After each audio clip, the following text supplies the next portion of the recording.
You've probably heard the term high-functioning autism, but what if that popular label is actually toxic? Okay, let's get into it. We tend to put autism into two neat little boxes, right? But this quote from advocate Laura Tisenjic, it completely flips that whole idea on its head. So what does high-functioning even mean? It's basically a label suggesting someone can just fit in, no problem. But the perception versus the reality? Whoa, they're worlds apart. This really shows the massive problem. And that effort to pass as neurotypical, it's called masking. And it is absolutely exhausting. And get this, research shows there's no link between a high IQ and being able to handle, well, life. Here's a stat that'll stop you in your tracks. Only 16% of autistic adults have full-time jobs.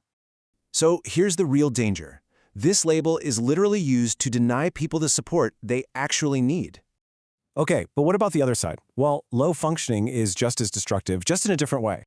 It basically writes people off. It dismisses their incredible strengths and completely ignores their potential.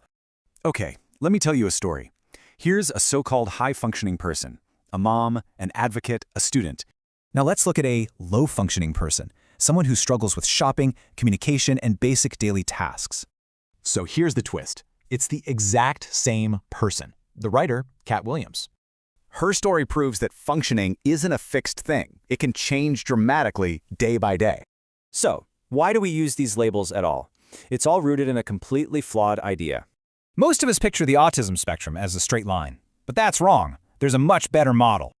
Think of it more like a wheel. Everyone has a unique mix of strengths and challenges.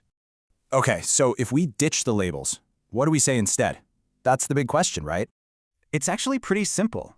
The advice from the autistic community is describe, don't just label. Take this example. It shows you the whole person, their amazing talents, and where they might need support. See? This way you're focusing on the individual, not some useless, misleading category. Let's recap.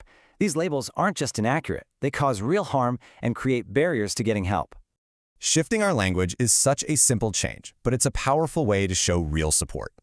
So it leaves us with this thought. Instead of labeling function, what if we just focused on understanding need?